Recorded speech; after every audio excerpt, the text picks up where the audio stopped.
In this video, we're going to break down the difference between a long position in the stock market and short position in the stock market. Tell you how you can profit from both and really give you the differences between, first off, a long and short position. So let's get right into it here. Neil's up first. He's going to give you the definition of both a long and short position. So if you're new to trading, you're like, long, short, what does that even mean? You buy something and you sell something. So stock prices go up and they go down. You can buy stock in the hopes that it will go up. If you sell it at a higher price, it means you've made a profit. That's simply taking a long position. I mean, the terminology is what it is. And the short position simply means you were actually betting on the price going down. You want it to fall. This is a little bit different because you actually have to borrow shares from somebody who holds the long-term position. That'll actually be your broker. You then sell them into the market, but you have the obligation to buy them back. If you sell them high and then you buy lower, you've made a bit of a profit. So let's get a bit of an example of what this looks like here, because a couple of things on a chart, it's easy to see, well, if I buy at the bottom and I sell up here, I make money. If I sell here and I buy back there, I've also made money. But what does all that mean? This is what's called a level 2. It displays, and this happens to be GameStop, it could be any stock here. On this little column, you're going to see all of the bids to buy shares in the market at 224, 88, 89, and then all these various prices, the amount of shares here at each available level. On the other side, you have the ask. These are people offering to sell. So you have people bidding and offering to sell. There is no trade until you get a seller and a buyer. So there's two ways that you can buy here. You can place a bid at a specific price. Maybe I want to buy 225 on GameStop. I'd sit in the bid and wait until the price comes to me. Someone sells at 225, which could happen here, and then you've gone long. The other way you could buy is find someone who is offering to sell. I could just not wait any time at all. Say, I want it right now. I want to go long GameStop. I want to buy. It's going up. And I buy 225, say 62 from the offer. There's 100 shares there. I buy those shares. So two ways that you can get into a long. It works the same way with a short. I can sit and wait at a price passively on the ask, and then the price has to come up to me. A buyer has to cross a spread that wants to get in right away, and then I get the fill. Or you can short at the bid. You can sell to someone who is right at the top of the list, willing to buy, guys. So it's important to understand both what a long and a short is, a long being a bet on the price going up, a short being a bet on the price going down, how you can get into that position using level 2, using the best bid and offer and the depth of book. And then from there, you've got to find some strategies as to how to make them work for you.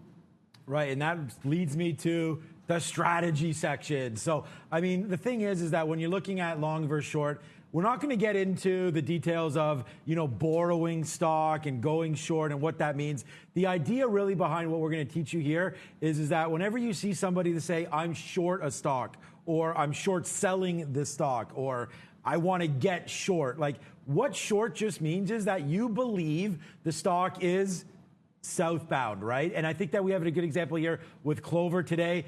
You can always find this. The most important thing, again, I talked about borrowing. You have to make sure that you're able to short. There are some platforms out there or some brokers that won't have available shares because, again, you're borrowing them. So I just go back and, again, just use technical analysis. Once you're comfortable with going long and short, then really they're the same thing, just depends on which opinion you have on the stock. And I actually have two opinions here. I'm going to use the same stock to give you both a short entrance and then the long entrance right here as well. So here we go. I just look back to yesterday's levels for Clover Health.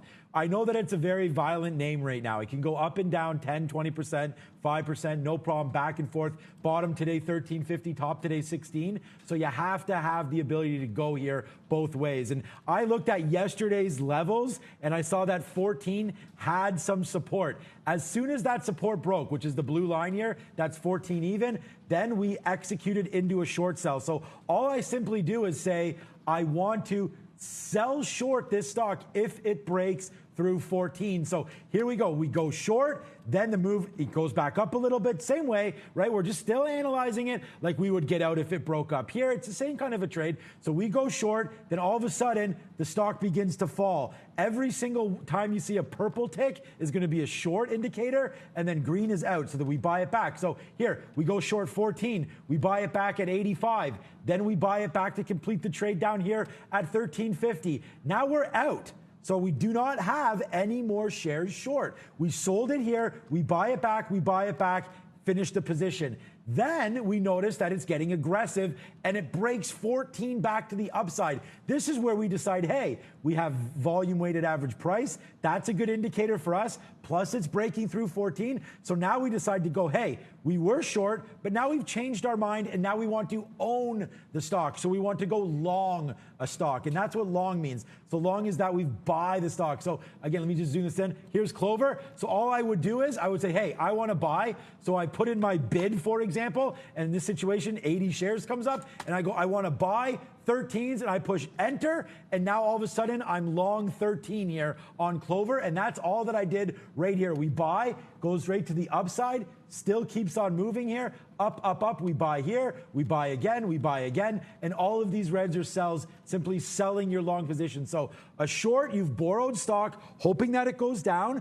and you can buy it at a lower price. A long, you buy the stock at 15, hoping to sell it at 15.10, 15.30, whatever your strategy is. So that's the difference. And those are a couple examples here on Clover where you can switch your opinion. Let's continue this idea then. If you come in the morning and you see the market is moving in one direction or the other, we like to on the show talk about having a directional bias based on some reason. Whatever it is, doesn't matter. We don't have to get into it now. But it does help, guys, to have that extra kind of catalyst pushing you in the right direction. So from a technical standpoint, if someone's brand new, what are some keys here to look for when it comes to trying to find both long and short positions?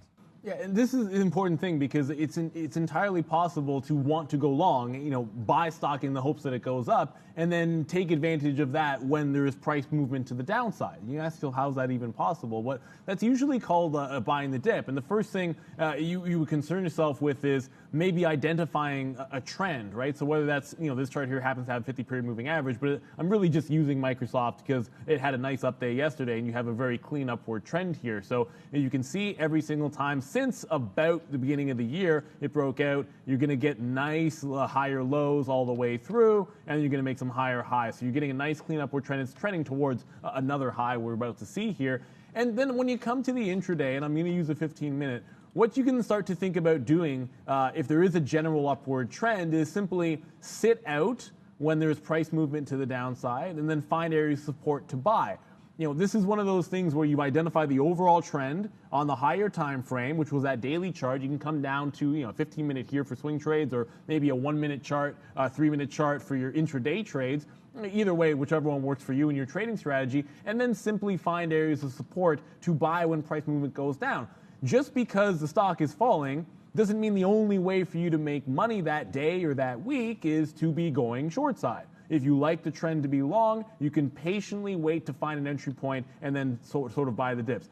You only would do something like this if you have a strong trend or a fundamental reason to believe the stock will continue to go up, but you don't want to get caught with the trap of, I need to be taking a long or short based on what's happening right here, right now. Overtrading is a really big problem for most novice traders. And here's an example quickly of a short, guys. So here's NEO today. It's up 7%, 6%, 6.5%, 8% at its very, very high.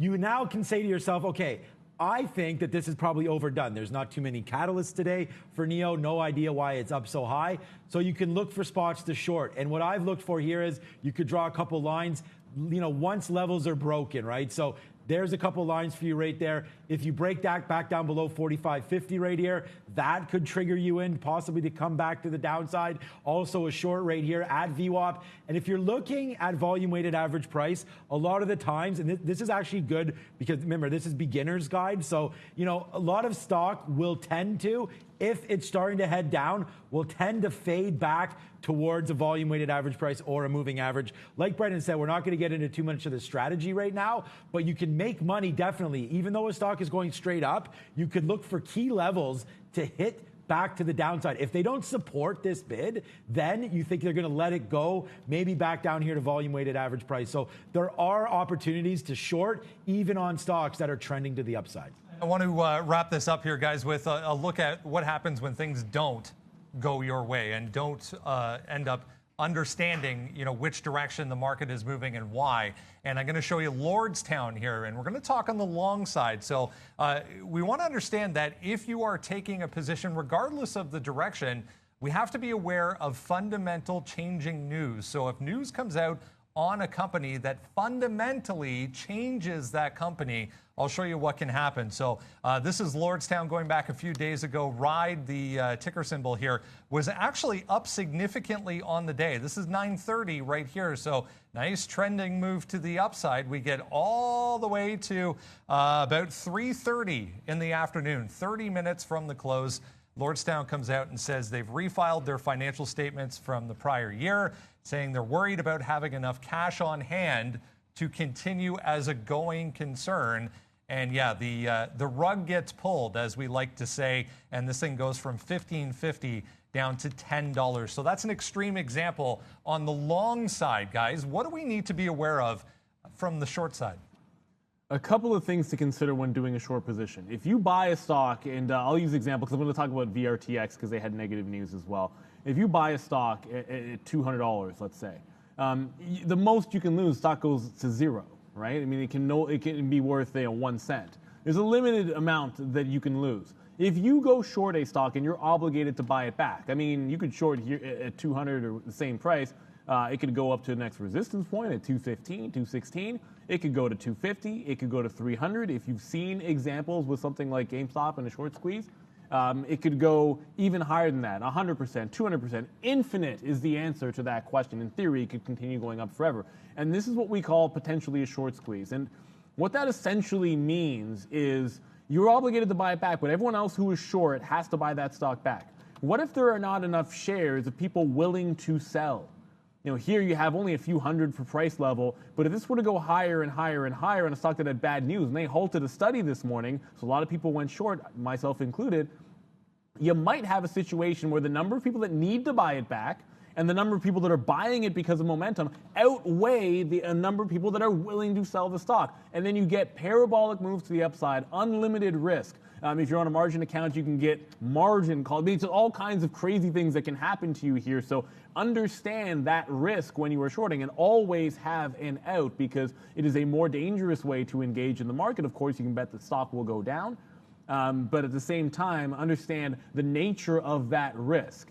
Because when I was playing this year, I had a very, very tight stop at 201 here. If it breaks this level, the stock was previously trading at 216. I don't want it to have a vacuum of liquidity and then suddenly I can't get out through that price because everyone is shorted in front of $200, the psychological level, and everyone is betting the stock is going to continue to fall when they've had this happen because of negative news. So understand, like with RIDE, Lordstown, as Brendan mentioned, or with this particular pharmaceutical name, what constitutes bad news? What is fundamentally changing within the stock? Be wary of it, and if you go short, have yourself an out. Do not wait until you are getting liquidated because of a margin call or until there is no liquidity left. On the long side, a lot of times you don't have as extreme risks, not that they're not still there.